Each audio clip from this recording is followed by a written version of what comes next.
So I'll bring the meeting to order. First item would be adoption of the agenda. Move. Second. Adoption. All in favor? Motion carried. Councilors McKinnon and Tom Grant are away. So proceed, no delegations. We have for approval the minutes of the April 2nd council meeting. Move. On approval, all those in favor? Motion is carried. And for receipt, the minutes of the committee of the whole meeting of April 16th. Receipt. Second. On receipt then, all those in favor? Motion is carried. All right, there were a number of recommendations. The first one, I'll just get staff here to provide an update on where things have been the last week. As you may recall, when we discussed this matter, CVEDS was going to get back to us some comments, and I know the CAO said some issues around in-stream applications that he was going to look at. So perhaps we'll start with our planner and pass on to you the floor. Thank you, Your Worship.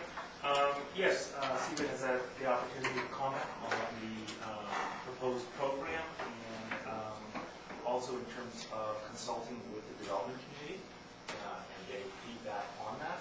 So they looked at the proposed program in terms of marketability, general developer feedback, and economic population impact.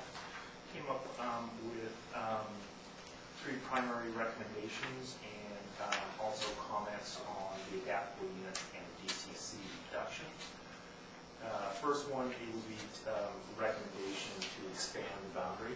At the committee of the whole, proposed that the program area be expanded to development area 1. They noted that in terms of developer feedback, there was the proposal to increase the boundary areas to include Balmoral to Stewart. Also include Comox Avenue and extend that to Stewart Avenue to the east. And lastly, Comox Avenue and expand it to the west. It would include up to Anderton.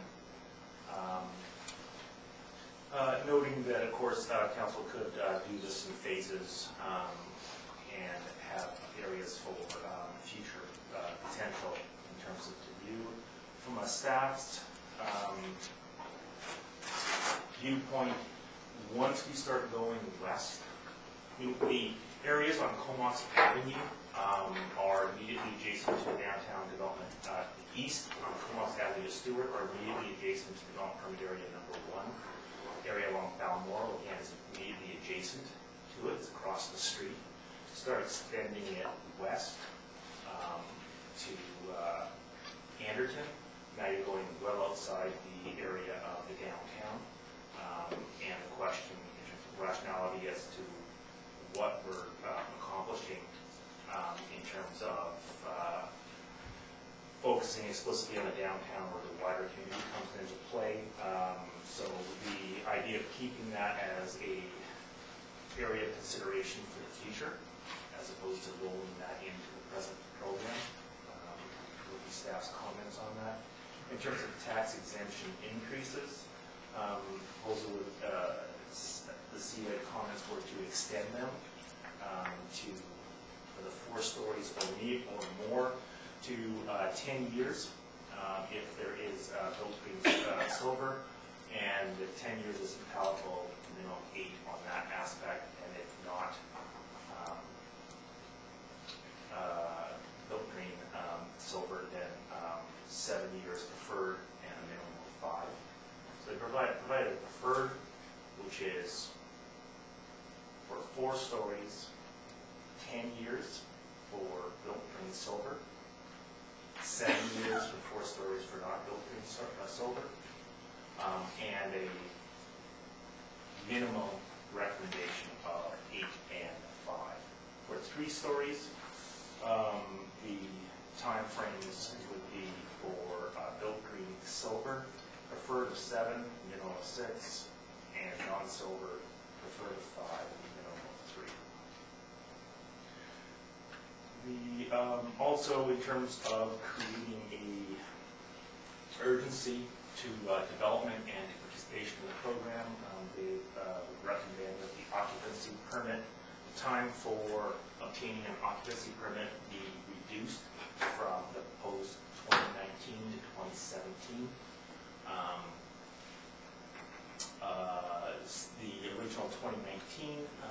was proposed to allow for developments, if we have this program in terms of accepting applications for 1 year from the date of start, to allow for a large development to come in at the end and still make a reasonable occupancy and construction time period.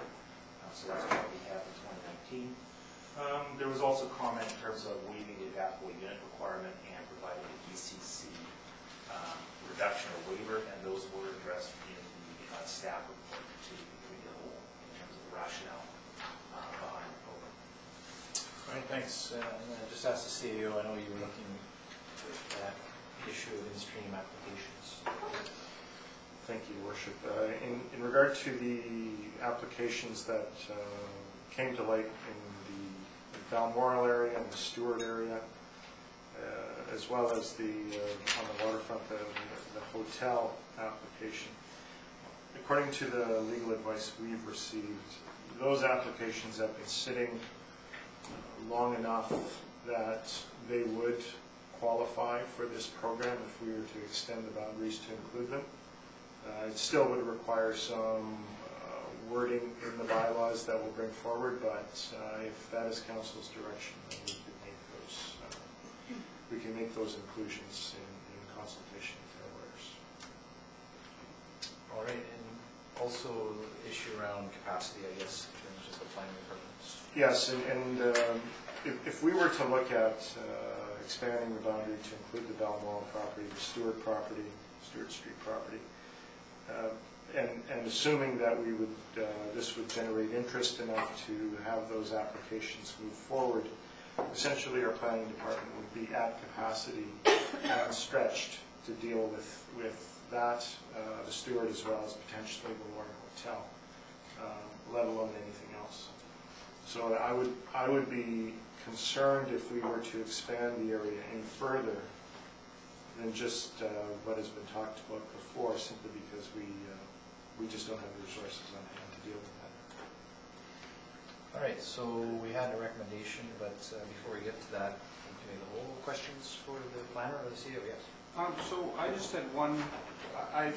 First, I want to comment that I like the idea of the new boundary extension. I know there's a house that's just been sold down on Comox Avenue. It's Hazlitt's old house. That's what I call it anyway. It's not very far past Ellis Avenue, and it seems to me that if that were, everything else is already multifamily down that way, except for, I believe, this one and that one, and I think this is the Hazlitt house here, sorry to tell on this map.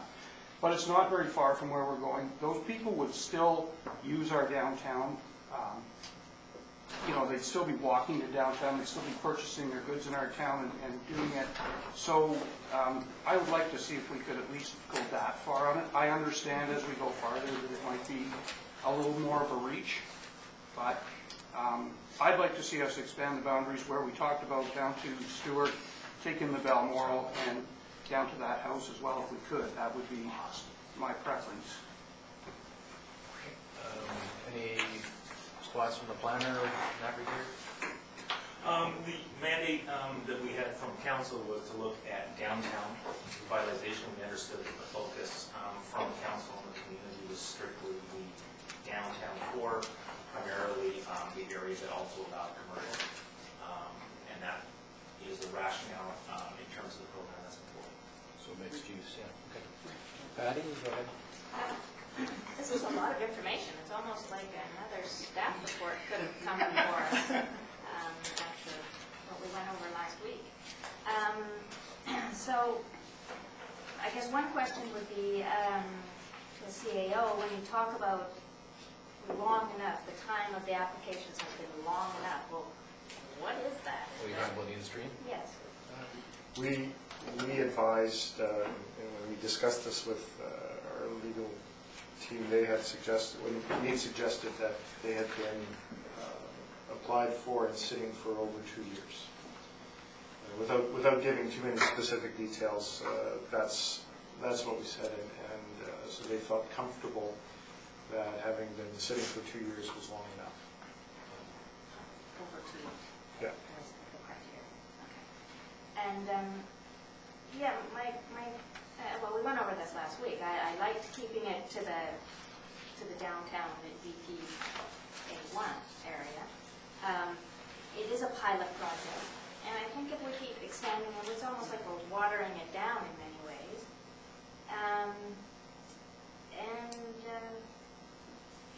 Yeah, I'm a little uncomfortable with all these changes on the fly right here and now.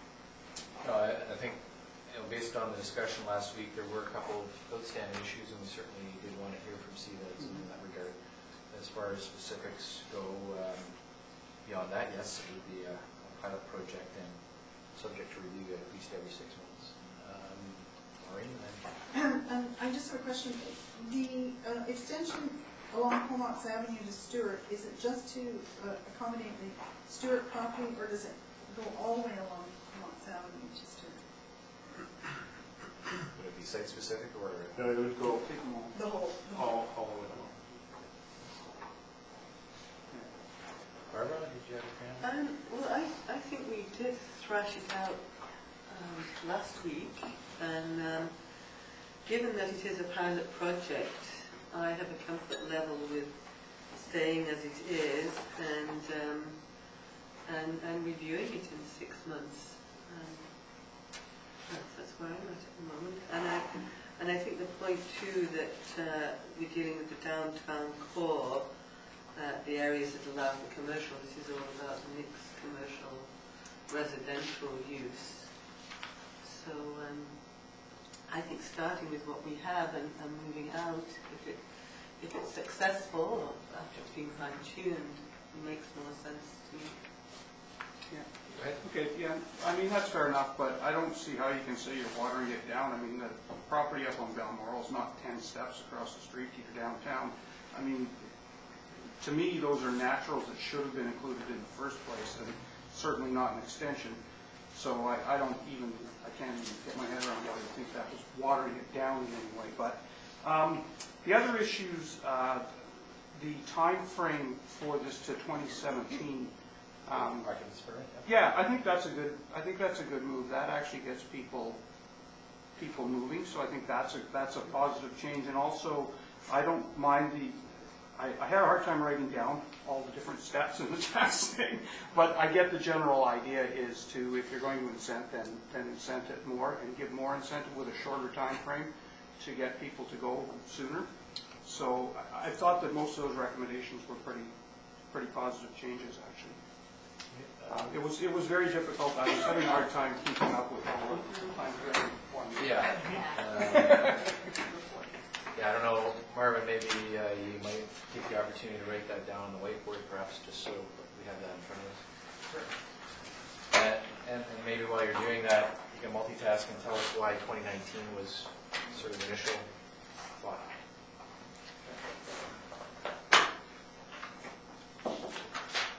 2019, if the program is active, end of, beginning of July of this year, and it goes for 1 year, that would bring us into July of 2015. So we receive an application on July of 2015, processing it. Optimistic would be that you'd be processed and public hearing probably in February of 2016. Then trying to get building permit drawings drawn up. You're looking at, even if the architects are slow, you're looking at 4 to 6 months to get that in. So now we're into the fall of 2016, a large project like we're hoping to attract. You're starting to look at a 2-year build-out cycle. And so that means everything kind of falling in place. So that now starts to bring us into 2018. And we didn't want to be accused of a good project, a very valid project, being cut off because a whole bunch of dominoes didn't fall perfectly in place, hence October of 2019. Okay, thank you. So what I can break it down is first 4 stories. So on 4 stories, program itself recommended 3 years, if you had silver, built in silver, and 1 year if you did. The proposal from CVED is that at a minimum, they'd recommend increasing this time frame to only one color. Be limited here. A minimum of increasing it to 8 and 7. Sorry, 8 and 5. Yes, 8 and 5. From their point of view, they would prefer 10. So if they had a range, they'd prefer a 10-7. Okay. And the 3-story, the report is based on, again, 3 and 1, and the proposal for 3 stories is start with minimum, so the minimum would be 6 and 3 with a maximum of 5 and 7. Right, thanks. All right, yeah, I did mention last week at the meeting that there might be some consideration given to go from, say, 3 to 5 and 1 to 3, at least from my perspective, but you see a different sort of range of options there, and certainly that's up to council as to how they wish to proceed. So I think we hopefully have got all the questions answered and comments, so we can move the recommendation and see if there's any further amendments to it. Move the recommendation. The recommendation as printed has been moved and seconded, so discussion? So if we were going to do that, I would want to include the Balmoral and the Comox Avenue to Stewart piece of that, keeping in mind that if the program is successful and we're going to review it in 6 months, we would look to further down Comox Avenue. So as that's your amendment? Well, I'm just trying to get my head around this tax relief on Let's do them. The boundary So do you one want to first. do them at one? Okay, so I do that. So, your motion is to expand the boundary to include The Balmoral piece up top and down Comox Avenue to Stewart. to the east. Yeah. And just keeping in mind that if we do expand it, if in 6 months when we look at it, to look down Anderton towards Well, us. But we can do that at 6 months. Okay, is there a second? I'll second it. Second. Discussion, any further discussion? Just when the boundaries were initially drawn up for the downtown area, what were they based on? For the DPA? Specifically with regard to the Guidelines? Balmoral Avenue. Yeah, maybe that would be a good opportunity again for a planner to comment. What's the rationale for the DPA 1 area?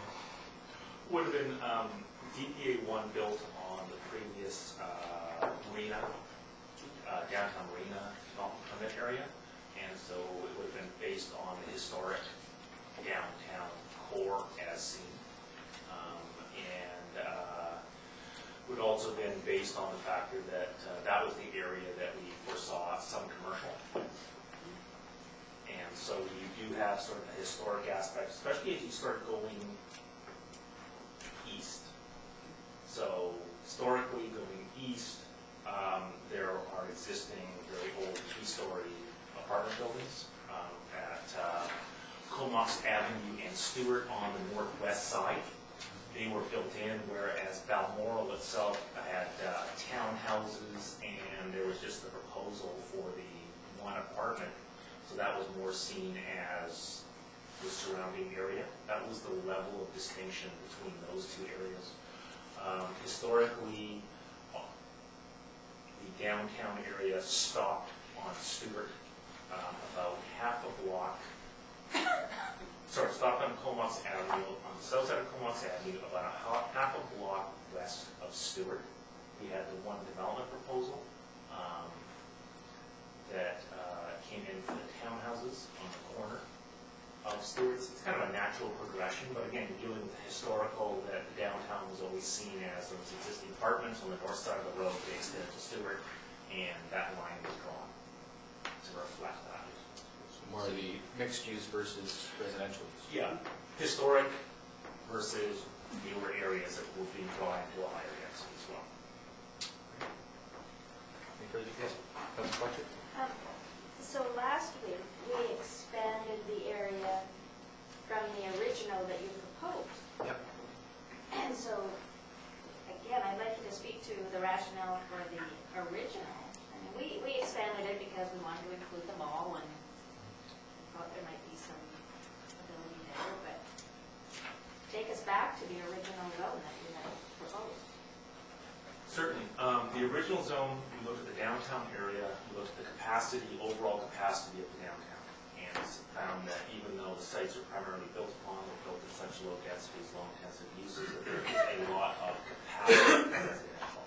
So given that there was a lot of capacity in that area, we then took a look at where would we get the biggest bang for the buck? Where would development, if it located, add most to the vitality of the downtown? And that's where we really looked at the existing commercial street of Comox Avenue and the historic connector street to the waterfront of Port Augusta. And so therefore, any development we got along that core would start to create, we felt, sort of core development, the core retail revitalization that other areas could then build upon in the surrounding, and that was the intent. So my question would be, so we chose to expand it last week. Yes. Now we're choosing to expand it even further. Well, not yet. Well, that's the proposal, that's on the table. It's- So your comment. The best way to describe that is the typical version of when they did a mall. You would look at your anchor tenant. So we looked at our anchor locations. That was the anchor locations that we felt would create the biggest buzz if there was development around it, and vitality. So that was the target, yes. And certainly to my recollection, when we looked at the project on Balmoral, and we looked at the project on Comox Avenue, we did recognize that it was important to have that residential component adding, in the relative close proximity to the downtown, but it certainly wasn't a mixed-use type development, which I think is what we're really focusing in on here, say the redevelopment of the Warren or what have you. So, and even the redevelopment of the waterfront hotel into more of a mixed-use component. So that's going to be problematic to my mind if we extend it to include essentially what are going to be residential projects to the east and slightly north, and then further along, if we were to look along Comox Avenue, those are essentially going to be residential projects. Go ahead. Well, so I guess I look at this a little differently than that, but I wouldn't surprise anybody. But, I'm just looking at this and thinking, our goal here is to densify our downtown. We're trying to get people to walk to our shops and use our services in the downtown core. To me, these two pieces are just natural. I mean, the one is 10 steps across the street to the mall. This guy's like, you could spit and hit the shopping centers from them. I don't actually understand the rationale for not including them when they're a natural boundary and they're going to densify our core, and that's the goal of the program. So I guess I'm having a hard time following the logic of not including them. Well, I think it's essentially, for me, it boils down to their character of their development at this point. Their form and character is residential. And, where does it end? You could extend these boundaries further along. They are in-stream application, which causes another concern. I guess if they can't go on their merits now, then it's in all likelihood they're going to be reconfigured as a further rezoning or a development permit application. So, I like the focus that we placed as part of our strategic plan on our downtown, and looking at our DPA #1, I think is a good start.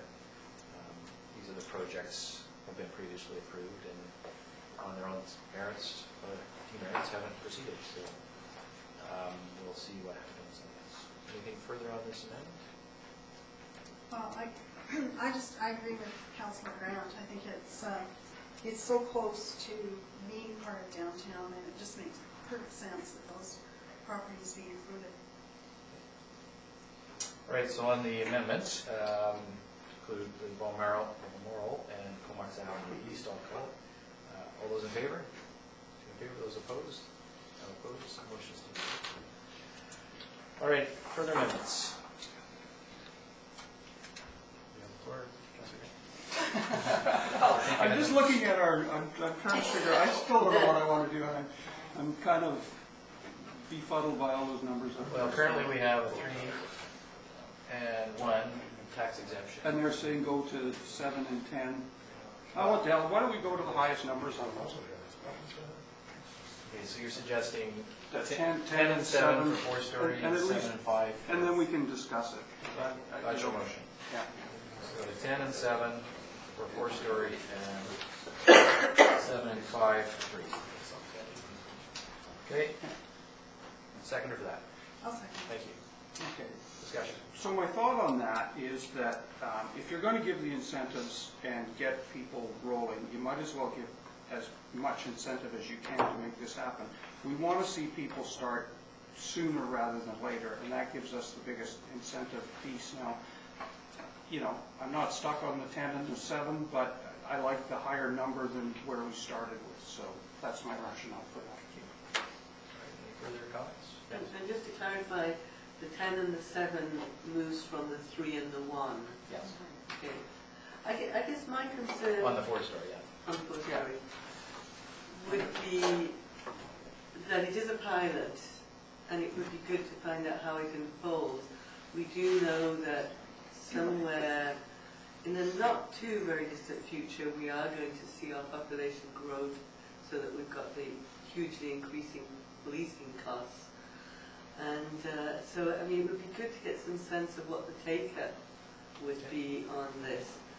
So, you know, moving from 3 to 10 years seems like a big commitment. So this might be a pilot project for the town of Comox, but they've been doing this all over British Columbia for years now, and 10 years is a bit of a standard.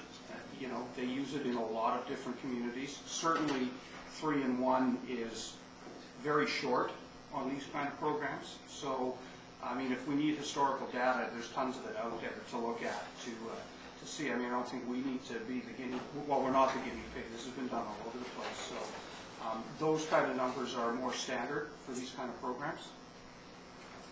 I guess it does, to some extent, come down to marketability. Mhm. If this program is to be marketed outside of town or maybe inside town, it's going to be something that would entice people. The City of Victoria has had some success, yes, with a 10-year program.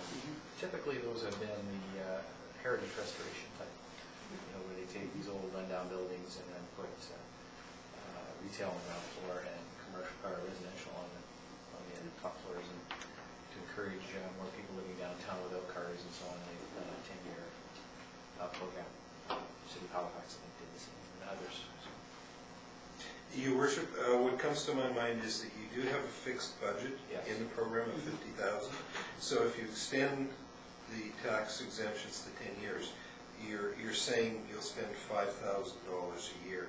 And if you look at 800 to 900 is the typical Comox tax bill, that's just the Comox share of the tax bill, right? You're talking about exemptions for 6 units a year for 10 years. Yeah, that's good to know. Puts it in perspective. Anything further on the motion? Yeah, my inclination last week was to look at 5 and 3, so 5 for 4-story, 3 for 3-story, or some sort of variation on that. But the motion on the floor is. Well, if you wanted to amend that, I'm certainly open. I mean, I just threw those out so we discuss it, so if you have a different recommendation, by all means. Adam started up there. You do, eh? I don't know if there's the appetite to further amend it, so is there any, yes? Well, why don't we go for the lower number, the 85? Okay, so he'll say, Are you amending me? Yes, I would accept that. okay, we'll scrap the first one then. Yeah, I just put it on there so we talk Robert's about rules it. of order and personnel. Yeah. So we'll go 8 and 5 and 6 and 3? Have your saying? Okay. So it's like a Dutch auction, we're just gonna. Until somebody bites. Okay, Kylie? Yeah, last week we talked about the $50,000 budget, and so I'm just wanting to try and keep a handle on that, figure out how this impacts us. Well, we'll have to review that, of course, as we see take-up. That's a budget amount that's been established, and we'll see what kind of take-up we get on it. If we find, to our pleasant surprise perhaps, that we get a huge take-up on it in 6 months, then council would have to, at that time, turn its mind to increasing the budget or not. So staff would keep a handle on that, and those concerns that the Director of Finance has raised, and whatever number you pick, there will be a time perhaps when you have to boost that. Okay. So the amendment as amended is now on the floor, so 8.5 for 4 stories, 6 and 3 for 3 stories. Any further discussion? All those in favor of the amendment as amended? Those opposed? Okay, so that is one amendment passed. Any further amendments? And then in terms of the timeframes and whatnot? Well, we're going to review this in 6 months, are we not? So we could look at this, because it's hard to do this when, like I was listening to Marvin trying to explain the timeframes there. It was difficult to follow that, but I kind of got the gist that you're worried that we're making it too short if we go to 17 and people wouldn't be able to take advantage of the program. Is that did I hear you correctly with that? Yeah, I mean, 2019 is the end date at this point, but certainly we may find that that's sufficient. It could be sooner, of course, for anyone to apply. Yeah. And it will be always subject to budgetary laws. Well, it's just that, if you're trying to get people going at this point, it seems like that's a long ways out, but I guess when you start thinking about it, it may not be that far out. In terms of getting people to apply, they would have under the proposed program 1 year. So after 1 year, so if it's active July 1st of 2014, an application would have to be received prior, by July 1st, 2015. But the 19 number is on occupancy, so they would have to have completed construction and gotten their occupancy permit by 2019. So it's in terms of actually building it and having it fully constructed. If not, then they wouldn't qualify for the tax. That sort of factors in perhaps an initial development permit and maybe one extension or something like that if they haven't received. Yeah. Okay. All right, so no further amendments. So the motion basically as amended, which includes the amendment made this evening as well as the one last week. Are you ready for that? All those in favor? Any opposed? Motion's carried. Thank you, staff and council, for that refinement, and we'll see how it goes. Staff, of course, will bring back the bylaws for our formal approval, 3 readings, etc.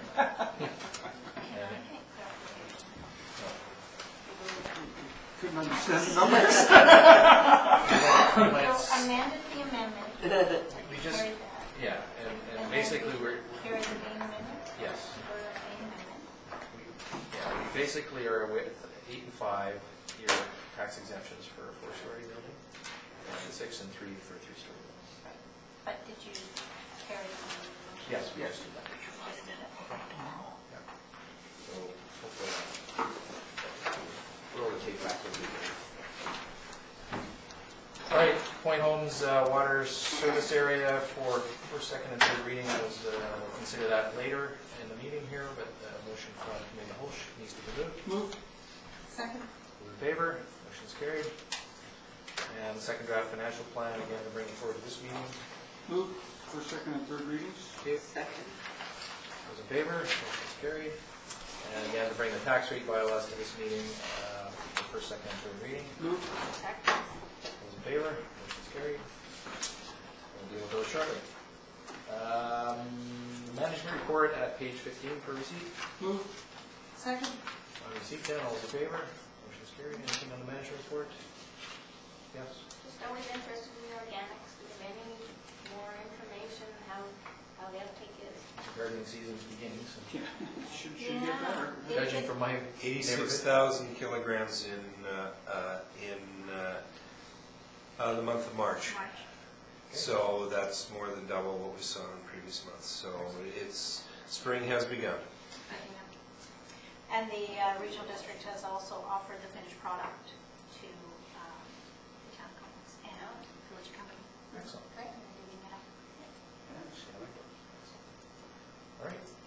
Moving on then, we'll consider then formally the first, second, and third readings of the Comox Financial Plan Bylaw 1774. Move. Second. Moved and seconded, all those in favor? Motion's carried. And the accompanying tax rates bylaw 1775, the first, second, and third reading. Move. Second. Those in favor? Motion's carried.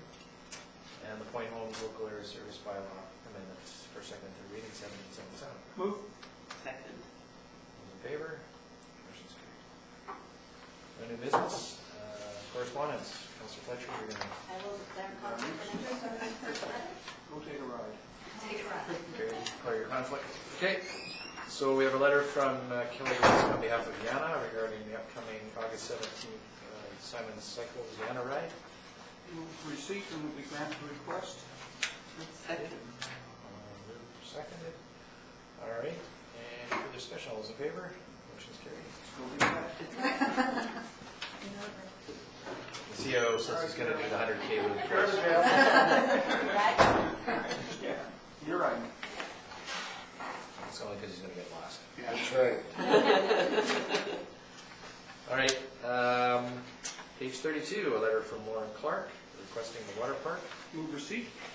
I move that, yeah, I think that's a good idea, receive it, and at my suggestion, perhaps to refer to the next strategic plan process. Sure. Yeah, and I wonder, could we not refer it to the Marina Park planning? Or is that getting a step ahead of Well, us? there's really no separate committee for that other than through staff, but, That's true. um, but motion to receive, and certainly to staff will receive it, and then refer it to the next strategic plan process.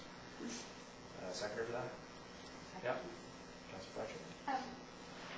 And just on it, my comment would be, I wonder if we ever converse with 888 Wing. They have a lovely children's playground, and they have lots of space there Where? on Military Road. Playground?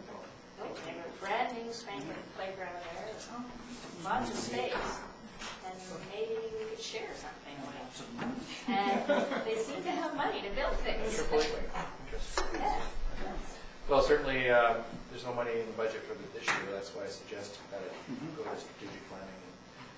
And it goes back, I know there's been requests at least 12 years ago on this, so certainly that would be a good thing to refer to, and all those kind of considerations come into play, partnerships. I know the young professionals are looking for a project in the Comox area. This might be a little bit too big for them, but there may be other groups, and certainly we work with the Lions and other organizations, Rotary perhaps. And location is always difficult. Location's always an issue, yeah, for sure. All right, so all those in favor? Motion's carried. So we'll write Mrs. Clark and let her know, and see where it goes. The next item of correspondence, I just asked for council to refer that to the next committee of the whole, at which point Staff Sergeant Roger Clemenin will be here to present on this. Make that recommendation. Those in favor? Motion's carried. Reports from members of council. We'll start with Councillor Price. Yes, I attended the silos systems that was hosted by the City of Courtenay that was looking at how do we collaborate for healthy communities. And that was, it was a cross-section of local government staff, health workers, and some very lively discussion, school board, how we can all bring a piece and make our money go further. I also attended the AVITC, and I'm the second vice president. A highlight for me was the Marine Research Station down at Deep Bay. It's absolutely spectacular in terms of not just the building, but what it offers in education and offers to young people and the enthusiasm. It's depressing the amount that the lack of research money that's out there, but it's more than compensated by the enthusiasm of the people working there. And they had some great aquarium displays, and he was going, I can't understand why all communities don't have a little aquarium, because so just something, maybe we should refer that to strategic planning. Part of the water park. Because it's fascinating. And just, pointing out how shellfish, how sustainable they are, that the only food crop that we actually don't have to feed, and their effect on the oceans, taking up carbon dioxide. So yeah, that was incredible. And as always, lots of food for thought in the resolutions, and a very good, stimulating convention. Excellent. My report, thank you. Congratulations on your progression up the chain of command there. Thank you. Councillor Swift. I was out with the countryside, I don't have anything to report. Such a lovely holiday. All right, Councillor Fleischer. Thank you. Since we last met, I attended the Regional District Water, Sewer, Sports, and Committee of the Whole meetings on April 8th. So at the Committee of the Whole, we received the Economic Development Review, which I think was a really healthy process, and it really showed the good work they're doing, and we're just going to talk about it more, the good work they're doing, and communicate it. Also attended Committee of the Whole in Canberra last week. On the weekend, I attended the ABICC convention as well. She was on the tour of the Deep Bay Research Station, and it is quite an amazing place. And if nothing else, go for tea on Tuesdays there. They offer a tea on Tuesday afternoons. It's a really amazing place that they offer there. Resolutions of note that I brought back was certainly the resolution to request the province to amend the Local Government Act to grant the authority to restrict secondary suites to owner-occupied. We stated in our bylaws that under the Local Government Act, we don't have the final authority. So that was pleased to see that was passed, not unanimously. The Fortis Natural Gas Agreement was good news, but there again was the resolution that the executive brought forward to ask us all to hold on for a bit until we get some more information verified. As always, climate change reports and warnings and recommendations to address your greenhouse gases is loud and clear, louder and louder and louder and clear.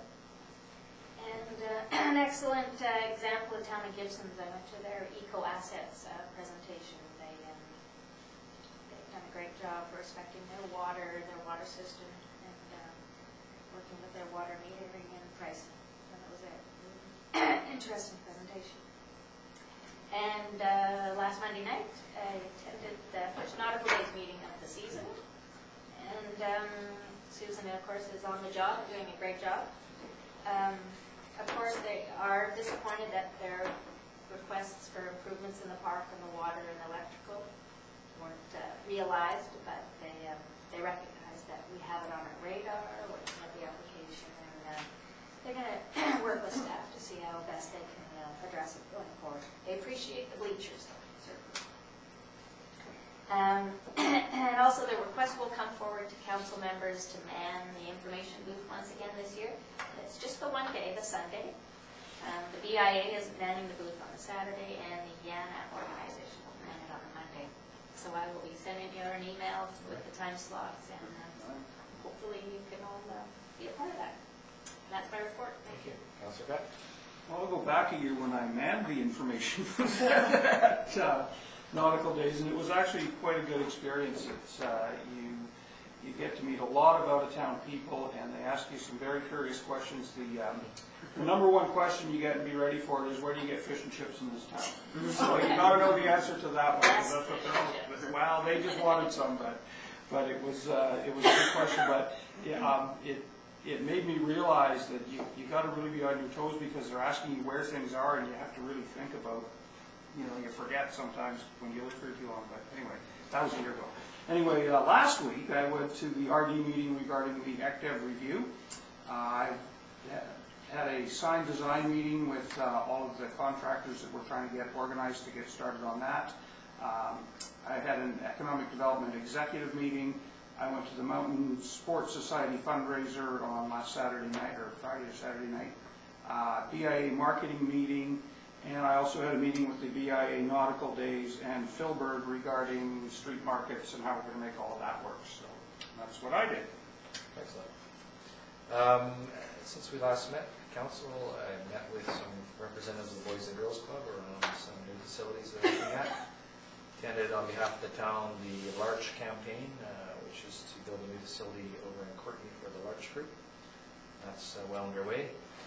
The Mayor's Cup hockey game happened, and a good result was we reclaimed the trophy. But the even better story is that we increased the amount of money going to kids sport locally here in the valley. With a donation of $1,000 from Comox Rotary, we brought the total up to $5,250. So it was a good event, and we have the trophy being engraved at the moment. So it'll be up in the display case here, 3 out of 4 years now. So. CVED's contract review, I sat in most of that at the CVRD. Also, I was pleased to attend, I know Councillor Tom Grant was there as well, at the Bamboo Inn for the grand reopening under new ownership. Nice young lady who's come to Comox Valley under the provincial nominee program, emigrated from China to here, and certainly we're on the map as far as investment goes from overseas. So an opportunity was there, and she's taken advantage of it and had it reopened, and it's certainly well worth taking a look at if you haven't been there for a while. RCMP had a volunteer appreciation here last week, and they recognized the volunteers, assistants on patrol, the auxiliary members, and of course victim services, so I was able to participate and hand out some certificates. I was at the ABICC, and most of which has been talked about already. Certainly a good opportunity for me to talk to my counterparts who are mayors in other communities.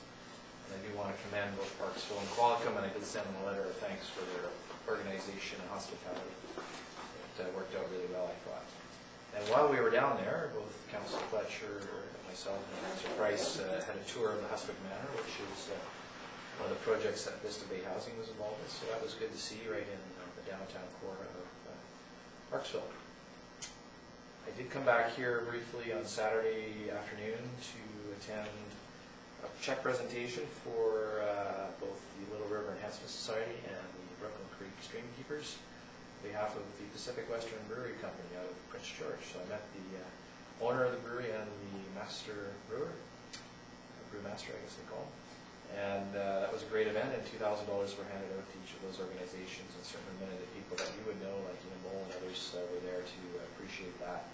And I know, as you do, that they will turn $2,000 into a lot of good work with their volunteer efforts. And then when I got back, I attended the Shellfish Festival launch, which was at the Locals restaurant at Gold House. And this year, you'll see most of the activities focused in the Philbird Park area. The gala dinner, actually, as of this afternoon, is now sold out on the Friday night. The good news, though, is that there's a whole host of other events that the Economic Development Group is doing much in the same way as they did Winter Bites and other festivals in the last little while. And simply go online through the Visitor Information Center, and you'll see a whole range of events and dinners and beer and wine tastings and all this other stuff to do with the shellfish industry. So it's going to be a big deal from basically the 13th of June to the 22nd. So it should bring lots more people to town as they expand that. And I forgot to mention that the BIA has taken on sponsorship of the Saturday event, which is the tasting and the oyster shucking contest, and all of that will be happening down at Philbird too. So the goal is, of course, to do exactly what you said and bring more people in and shop in our downtowns. Yeah, so it's going to be a lot of fun, and hopefully we'll have great weather by then. June. So that's my report. No items, any media or public questions at this time? Rolling camera, so motion to adjourn would be in order. Move. All those in favor? Meeting adjourned.